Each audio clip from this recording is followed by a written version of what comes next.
Hello welcome everyone, welcome to agriculture study 333। तो दोस्तों, कैसे हैं आप? सब ठीक ठाक हैं?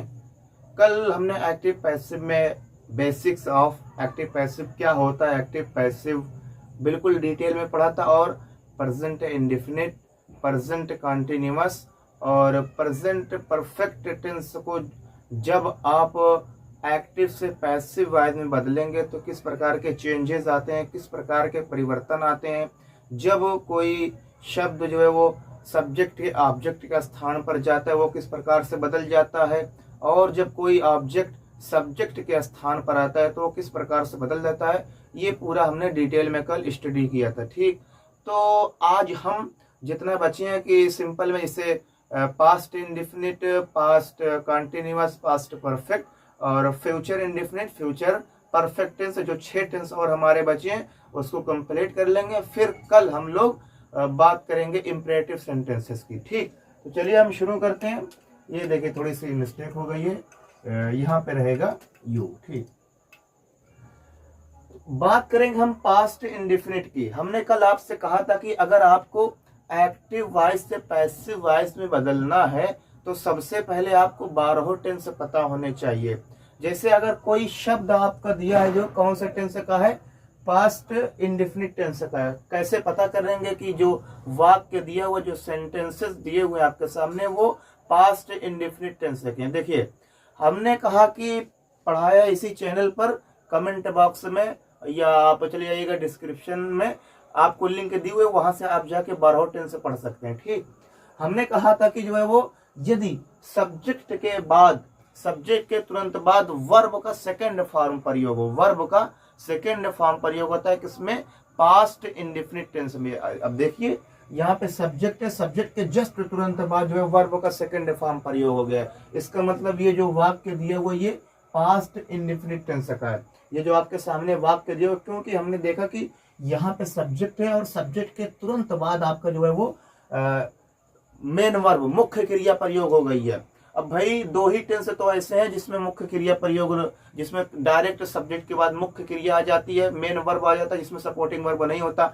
एक हमारा आ जाता है प्रेजेंट इंडेफिनिट। प्रेजेंट इंडेफिनिट में देखिए सब्जेक्ट के तुरंत बाद मेन वर्ब में एस या एस जोड़ देते हैं, अगर बहुवचन है तो एस या एस नहीं जोड़ेंगे। और यहाँ पे जो है वो वर्ब का सेकंड फॉर्म प्रयोग होता है सब्जेक्ट के बाद। ठीक, तो हमने देखिए यहाँ पर रूल लिखा है कि जब आप, ये तो एक्टिव लिखा हुआ है, क्या ये एक्टिव वॉइस है, जब इसको आप पैसिव वॉइस बनाएंगे तो ये रूल आप प्रयोग करेंगे। जब इसको आप पैसिव वॉइस बनाएंगे तो ये रूल प्रयोग करेंगे। हमने कहा था कि पैसिव वॉइस बनाते समय जो सब्जेक्ट होता है वो ऑब्जेक्ट के स्थान पर और ऑब्जेक्ट सब्जेक्ट के स्थान पर चला जाता है। तो हम द फुटबॉल, ये ऑब्जेक्ट है, तो इसको हम यहाँ पे लाएंगे। तो इसको जब यहाँ पे लाएंगे तो इसको लिखेंगे द फुटबॉल।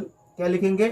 The football. ठीक, द फुटबॉल हो गया। ठीक, अब हम क्या करेंगे, वाज या वेयर में से किसी को लगाएंगे तो वाज का प्रयोग करेंगे क्योंकि एक वचन है, द फुटबॉल वाज। फिर वर्ब का थर्ड फॉर्म प्रयोग करेंगे। क्या प्रयोग करेंगे? वर्ब का थर्ड फॉर्म हम लोग प्रयोग करेंगे। तो प्लेड, देखिए सेकंड फॉर्म भी होता है या थर्ड फॉर्म भी होता है, प्लेड। ठीक, प्लेड। अब देखिए बाई, बाई हमने कल आपको यहाँ पे 4-5 लिखा दिया था कि जब सब्जेक्ट का ऑब्जेक्ट के स्थान पर जाएगा वो क्या बन जाएगा, और जब ऑब्जेक्ट सब्जेक्ट के स्थान पर जाएगा क्या बन जाएगा। तो हमने उसमें लिखा था कि शी जब ऑब्जेक्ट के स्थान पर जाएगा तो वो क्या बन जाएगा, वो हर में चेंज हो जाएगा। अब ये पूरा हो गया। ठीक, अब ये पूरा हो गया। अब ऐसे ही हम यहाँ पे भी देखिए, राम के बाद तुरंत जो है वो गो का सेकेंड फॉर्म वेंट प्रयोग है। इसका मतलब ये भी किस टेंस का है, पास्ट इंडेफिनिट टेंस का है। तो यहां भी हम ऐसे ही करेंगे। तो द कानपुर, द कानपुर। ठीक, द कानपुर। अब हम क्या प्रयोग करेंगे, वाज या वेयर में से किसी का एक का प्रयोग करेंगे, द कानपुर वाज। ठीक, अब देखिए हम क्या प्रयोग करेंगे, वर्ब का थर्ड फॉर्म, ये तो सेकंड फॉर्म है, गो वेंट गॉन। गॉन इसका थर्ड फॉर्म होता है, gone. The Kanpur was gone by Ram. देखिए नाम जब इधर उधर जाता है तो नाम चेंज नहीं होता, ये हमारा हो गया। ठीक, ये 2 एग्जाम्पल थे हमारे पास्ट इंडेफिनिट टेंस के।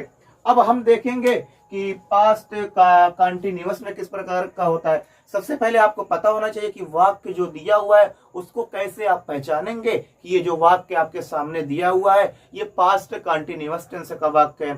तो आपको ये सब जानने के लिए आप पढ़े होने चाहिए कि पास्ट इंडेफिनिट, पास्ट कंटिन्यूअस, ये सब होते क्या है, ठीक। तो सबसे पहले देखेंगे आप कि अगर वाज या वेयर का प्रयोग हो रहा है और वाज या वेयर के साथ साथ जो मेन वर्ब है उसमें आईएनजी जोड़ रहा है, तो इसमें देखिए वाज या वेयर में से कोई एक है कि नहीं, वाज या वेयर में से कोई एक है। और देखिए इसमें ईटिंग, ईट में आईएनजी जुड़ गया है, इसका मतलब ये कौन से टेंस का हो जाएगा, पास्ट कंटिन्यूअस टेंस का। अब वही फिर काम कीजिए, जो ऑब्जेक्ट के उसके सब्जेक्ट के स्थान पर लाइए, सब्जेक्ट को ऑब्जेक्ट के स्थान पर आइए। और ये आपके सामने रूल लिखा हुआ है, तो फूड को इधर ले आइए, द फूड। अब वाज या वेयर में से किसी एक का प्रयोग कीजिए, तो द फूड के साथ एक वचन है तो वाज का प्रयोग करेंगे, द फूड वाज, ठीक। बीइंग इसमें प्रयोग करेंगे आगे, बीइंग। फिर ईटिंग, ईट का थर्ड फॉर्म क्या होता है, ईटेन, ईटेन बाई। अब हमने कल बताया था आपको, जब दे ऑब्जेक्ट के स्थान पर जाएगा क्या हो जाएगा, धेम में बदल जाएगा, किस में बदल जाएगा, धेम में बदल जाएगा। अब ये आपका पूरा हो गया। ऐसे इसको भी करेंगे, द क्लॉथेज वाज, ठीक। बीइंग फिर प्रयोग करेंगे, बीइंग वाश्ड, वाश का थर्ड फॉर्म क्या होता है, वाश्ड बाई, नाम हमने कहा था नाम चेंज नहीं होता, बाई शीला। ये पूरा हो गया आपका। अब ऐसे ही हम प्रयोग किसमें आ जाएंगे, पास्ट परफेक्ट टेंस में आ जाएंगे। हमने कहा था कि सबसे पहले आपको पता होना चाहिए पास्ट परफेक्ट, तो पास्ट परफेक्ट टेंस में हैड का प्रयोग करते हैं, किसका, हैड का प्रयोग करते हैं। और वर्ब का थर्ड फॉर्म देखेंगे, भाई इसमें तो हैड है, इसमें भी हैड, इसका मतलब ये कौन से टेंस का है, पास्ट परफेक्ट टेंस का है। अब फिर वही काम कीजिए, इधर लाइए, द क्रिकेट, ठीक। हैड के बाद किसका प्रयोग करेंगे, been, the cricket had been, verb का थर्ड फॉर्म प्लेड, ठीक। बाई, हमने कल आपको बताया था आई इधर जाएगा तो मी में बदल जाएगा। अब ये पूरा हो गया। और ये जो आपके सामने लिखा हुआ है आपके लिए होमवर्क है, आप कमेंट बॉक्स में इसको कमेंट करेंगे कि इसका क्या होगा, ठीक। तो ये हमारा किसका हो गया, past indefinite, past continuous, past perfect tense. अब फ्यूचर के दो टेंस और बचे हैं, उसको भी कंप्लीट हम लोग कर लेते हैं, ठीक। फ्यूचर में फ्यूचर इंडेफिनिट और फ्यूचर परफेक्ट, फ्यूचर इंडेफिनिट को फ्यूचर सिंपल टेंस भी कहते हैं, ठीक। तो हम कैसे जानेंगे कि ये जो सामने हमारे वाक्य दिया होगा, जो हमारे सेंटेंस दिया हुआ है, ये फ्यूचर इंडेफिनिट टेंस का है।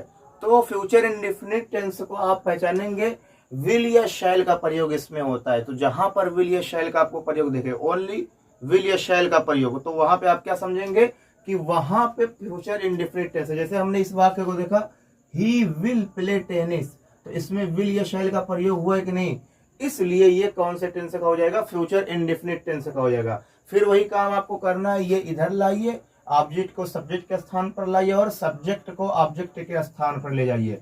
तो द टेनिस, ठीक। विल के बाद हम प्रयोग करेंगे be, the tennis will be played, the tennis will be played by. अब ये ही इधर आएगा तो किसमें बदल जाएगा, हिम में ये बदल जाएगा। ये आपका पूरा हो गया, ठीक। ऐसे इसको भी प्रयोग करेंगे। इसमें देखिए विल का प्रयोग हुआ तो ये भी फ्यूचर इंडेफिनिट टेंस का है, ठीक। अ न्यू कार, ठीक। Will be, a new car will be, ठीक। बाई है तो बाई का थर्ड फॉर्म क्या हो जाएगा, बाट हो जाएगा, ठीक। बाई का थर्ड फॉर्म क्या हो जाएगा, बाट, बाई। आई इधर आएगा क्या हो जाएगा, मी में ये बदल जाएगा। ये हो गया, ठीक। सबसे पहले आपको 12 टेंस पता होना चाहिए। It's very simple. जो भी आप सहायक क्रिया उसके कॉन्टिन्यूअस टेंस में प्रयोग करते हैं, जैसे आप प्रेजेंट कॉन्टिन्यूअस टेंस में इज एमआर का प्रयोग करते हैं, तो एक्टिव वॉइस से जब आप पैसिव वॉइस बनाएंगे तो चली जाएगी पैसिव वॉइस में इंडेफिनिट टेंस में। ऐसे ही प्रयोग करते हैं, ठीक। जैसे विल भी या शैल भी हम लोग प्रयोग करते हैं फ्यूचर कॉन्टिन्यूअस में, जब से एक्टिव रहता है तो पैसिव भी इसमें आ जाता है, ठीक। अब हम फ्यूचर परफेक्ट लास्ट टेंस की बात करेंगे, फ्यूचर परफेक्ट टेंस के बारे में बात करेंगे। तो फ्यूचर परफेक्ट टेंस के बारे में जहां आपको विल हैव या शैल हैव दिख जाए, जहां पे विल हैव या शैल हैव दिख जाए और साथ ही में वर्ब का थर्ड फॉर्म दिख जाए, वहां पे आप कौन सा होगा, वहां पे आपका हो जाएगा ये फ्यूचर परफेक्ट। फिर वही काम कीजिए कि ऑब्जेक्ट को सब्जेक्ट के स्थान पे लाइए, तो द प्रोजेक्ट, ठीक। Will have been, the project will have been, the project will have been, verb का थर्ड फॉर्म ये लिखा ही है, कंप्लीटेड,